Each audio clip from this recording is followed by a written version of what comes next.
starts off at the beginning, which is the Jacaranda. Okay. Where they first played as the Beatles. So right here now. Is Ye Old Crack around that? Nearby that? Where? Ye Old Crack? Yeah, not far away. When I start telling the story, you can see how it all happened. What had happened in the beginning was there was the Jacaranda, there was the art school, which was all within 3 months of, 3 minutes of walking distance.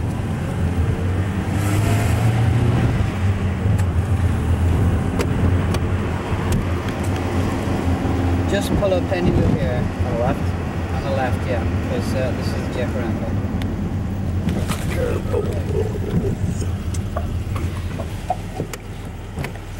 Oh, I have, you know this friend Bob Wooler?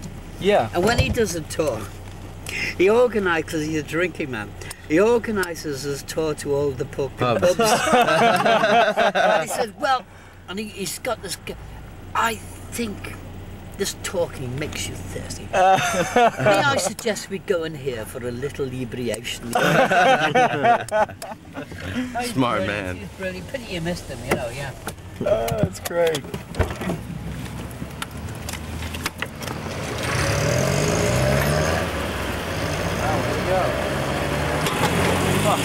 The Jacaranda is closed now. It's been closed for 2 years. There's some sort of problems with fire exits and things like that. But it's in the process of being reopened, yes.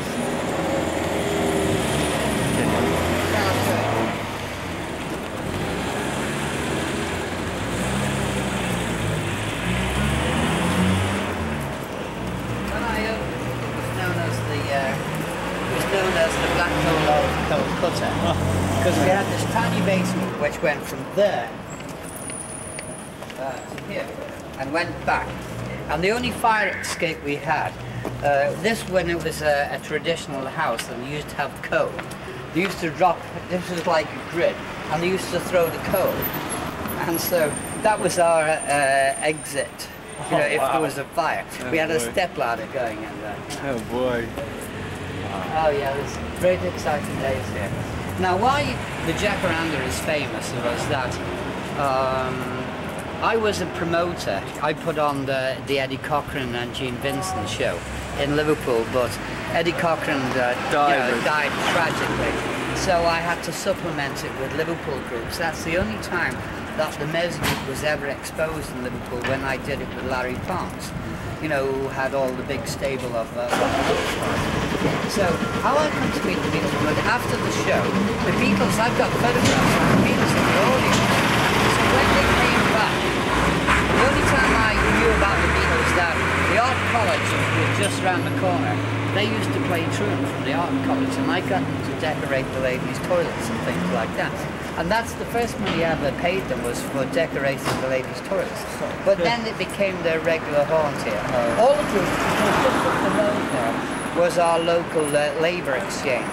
In those days it was called sort of rock and roll. So when they'd been paid their unemployment benefit, they all used to come here because this was the inn coffee bar. There was no alcohol in those days. All the clubs were all dry. And because I had this basement doing nothing in the daytime, I used to let all the groups, you know, practice for free. And that was the magic for the Beatles, because if they wanted, because they were not in on the scene, they used to do the local Saturday night hop at the college, but they wanted to break out. So I was sort of the maestro, the entrepreneur. I was like the little tin god, so that's why they used to hang around here. So we'll go on now and I'll show you the rest of it. I was reading, they never paid for anything, right? They were just rubbing everything for free. Because all the girls loved them, say they were all getting free coats. And the main stable diet was bacon buttons. What is a bacon button? Oh, it's just bacon on toast. And also we used to have, this is how poor they were in those days, that if you had toast, it was like a penny. But if you had jam on it, it was, you know, half a penny extra. And they used to row saying, I can't afford fucking jam on the toast. Look at them now, Oh, God. course, this pub is the Marlborough. Because we were not licensed for drinks, this was the pub. Before the grapes where I met you, this used to be the favourite haunt. Because all the coffee bar clubs, the cabin and everything, were black. Are the basements still painted the same? Oh, there's a couple of the paintings just left. Because when I sold this, the guy who bought it boarded it up, the walls. Because all the art students painted on the walls, so he didn't want that. So he put, you know, like struts and put hardboard. So the paintings were still behind. And when it was opened again about 4 years ago, they took the hardboard off. There were a few of the paintings, a bit dilapidated, they're still there, you know. Yeah, from the moisture and stuff. From the moisture, because a lot of it is ruined. There's just certain things which you can pick out. Yeah. You know, probably where it was dry.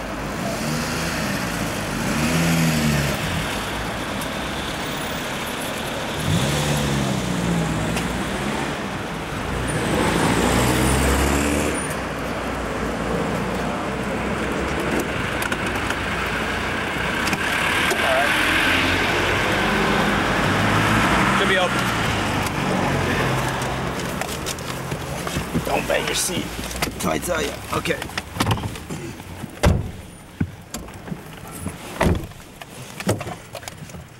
So we're going to the top of this road, and I'll show you the Blue Angel. This is when they did their first audition to be professionals with a guy called Larry Ponce. He was the big promoter at the time, right?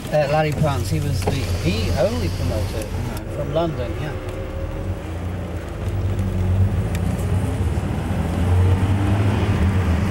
Who played drums with him when they auditioned there? Was it Tommy Moore, but he never Moore. turned up, so Johnny Hutchinson did it from the Big Three. I think I'm going to increase my fee because you're getting more than your 50 quid for it. Yeah. I'm not joking. That's a dirty laugh. You're sinister. Yeah, pull it here, pull it. Go on, because it's quite easy around here now, yeah. Okay.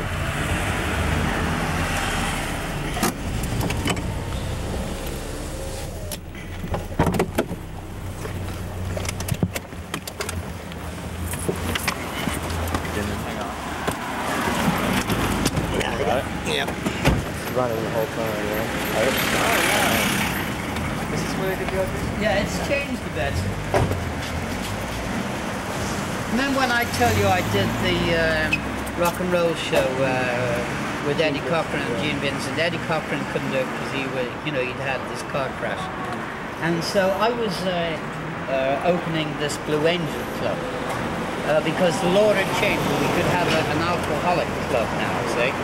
So in the construction, Larry Ponce wanted me to audition all the Liverpool groups because he was knocked out by them. And he wanted them a Liverpool group to be the backing group for Billy Fury, who was a rock and roll star of the 50s. And the Beatles auditioned there, and then they got the audition, but Stuart Sutcliffe, there were 5 Beatles, Stuart was the 5th Beatle. And Stuart didn't fool, Larry Ponce, because he had his back turned, and he said, right, you've got the job, but you have to get rid of Stuart Sutcliffe. But such was the relationship of John and Stuart, because they shared a flat together in town and everything. And John admired Stuart Sutcliffe's artwork. And he said, without John, even those days, he must have some foresight that they were going to make it without just being a backing group. For Neil, it was total amazement because Billy Fury was the #1 star in the country, and for a group who only played at the art college, once a week, to have turned down that job, I thought, you're fucking crazy, But still, they were right. I was wrong, As time has proved.